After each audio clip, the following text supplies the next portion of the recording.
Student, today we start next topic in class 10 physics and the name of topic is factor affecting the resistance of a conductor. It means जो resistance है वो कब change होता है, उस पर कौन से फैक्टर अफेक्ट करते हैं। तो R directly proportional to L है, it means length of wire. यदि वायर की लेंथ इंक्रीज होती है तो रेजिस्टेंस भी इंक्रीज होगा, और वायर की लेंथ डिक्रीज होती है तो रेजिस्टेंस डिक्रीज होगा। उसके साथ एरिया ऑफ वायर, एरिया और रेजिस्टेंस के बीच में इन्वर्सली प्रोपोर्शनल का रिलेशन होता है। तो एरिया इंक्रीज होता है तो रेजिस्टेंस डिक्रीज होता है, और एरिया डिक्रीज होता है तो रेजिस्टेंस इंक्रीज होता है। उसके बाद इफेक्ट ऑफ मटेरियल, जिस मटेरियल का वो बना होता है वो भी इफेक्ट करता है। तो इस टाइप से जो आपने ये R directly proportional to L है, इसको इक्वेशन 1 मानिए, और R inversely proportional to 1/A है, इसको इक्वेशन 2। तो इक्वेशन 1/2 से देखेंगे, इनको कंबाइन करेंगे तो R प्रोपोर्शनल L/A। जब हम प्रोपोर्शनल का साइन हटाएंगे तो एक कांस्टेंट लग जाएगा जिसको हम बोलेंगे रो। इस रो को हम बोलते हैं रेसिस्टिविटी, और इसका एक अदर नेम होता है, वो होता है स्पेसिफिक रेसिस्टेंस। ठीक है। उसके बाद बात आती है रेजिस्टिविटी और रेजिस्टेंस जो टेम्परेचर पर डिपेंड करते हैं। तो उसके लिए ये फॉर्मूला है rho equal to rho naught 1 + alpha delta, R equal to R naught 1 + alpha del T.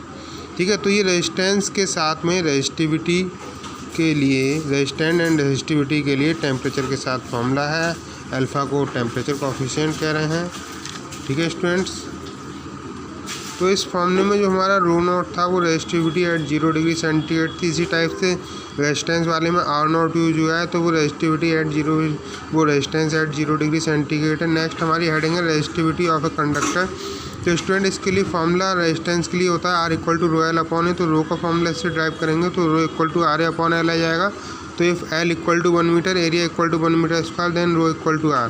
यानी if length of wire is 1 metre and area of wire is 1 metre square, then resistance is equal to resistivity.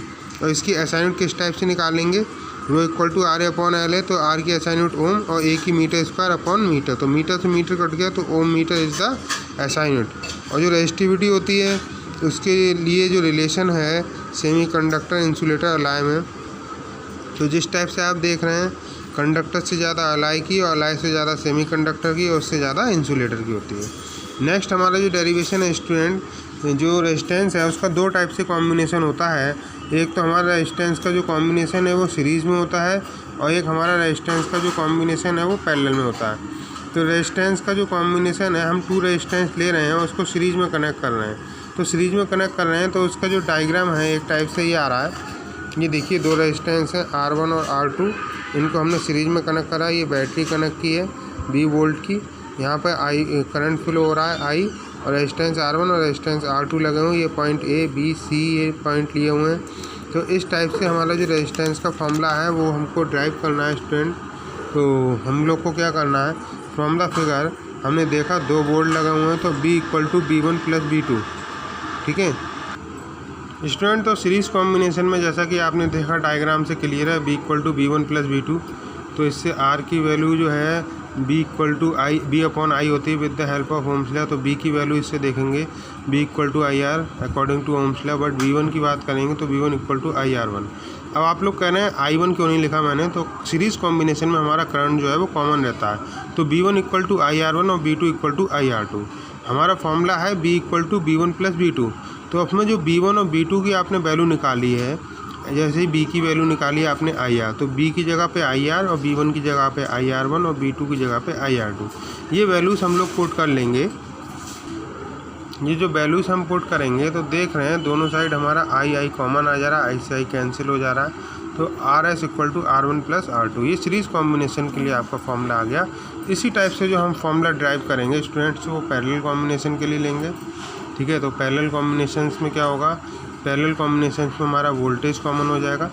ठीक है। तो आप देखेंगे parallel combination में हमारा voltage common हो जाएगा, और इसका डायग्राम इस टाइप से आएगा। मैं आपको थोड़ा सा दिखाना चाहूँगा।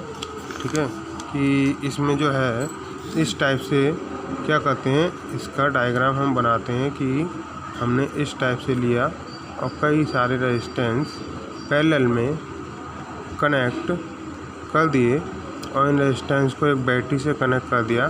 तो इस टाइप से ये सारे रेजिस्टेंस देखिए, ये रेजिस्टेंस R1 R2 R3, और ये बैटरी से कनेक्ट कर दिए मैंने। तो आप देख रहे हैं यहाँ पर जो I है I इक्वल टू B/R। तो इस टाइप से I1 इक्वल टू B/R1, ठीक है। उसी टाइप से जैसे उसमें हमने करंट को कॉमन रखा था, तो यहाँ पे हम करंट को कॉमन नहीं रख रहे हैं, ये पैरेलल कॉम्बिनेशन है, तो पैरेलल कॉम्बिनेशन में वोल्टेज कॉमन रहेगा। तो I equal to B upon R और I1 equal to B upon R1, I2 equal to B upon R2। इसमें बस हमें ये ध्यान रखना है कि हमें बी कॉमन रखना है। सीरीज वाले में हमको ये ध्यान रखना है कि हमें उसमें I कॉमन रखना है, और पैरेलल में हमको ये ध्यान रखना है कि हमको बी कॉमन रखना है। तो हमारा जो इक्वेशन है, इक्वेशन हमारी होगी I equal to I1 plus I2, ठीक है। तो I equal to I1 plus I2 जो एक इक्वेशन होगी इस डायग्राम से, ठीक है। I equal to I1 plus I2, ठीक है। तो देख रहे हैं I equal to I1 plus I2, तो I equal to B upon R, I1 equal to B upon R1, I2 equal to B upon R2। इससे आप देख रहे हैं बी से बी कैंसिल हो जाएगा, तो 1 upon RP equal to 1 upon R1 plus 1 upon R2। ये पैरेलल कॉम्बिनेशन के लिए आपका फॉर्मूला ड्राइव होकर आ गया। तो थोड़ा सा ध्यान रखने की बात ये है, RS यानी S का मतलब होता है सीरीज़, तो RS के लिए जो हमने निकाला था पीछे R1 प्लस R2, और पैरेलल के लिए जो निकालते हैं तो वो रेसिप्रोकल में आता है 1 upon RP equal to 1 upon R1 plus 1 upon R2। इन दोनों में यही डिफरेंस है, ठीक है। तो हमारे घर की जो वायरिंग होती है वो हमारी पैरेलल कॉम्बिनेशंस में होती है, ठीक है। पैरेलल में हर चीज़ के लिए अलग सप्लाई गिवन होती है। Thank you students.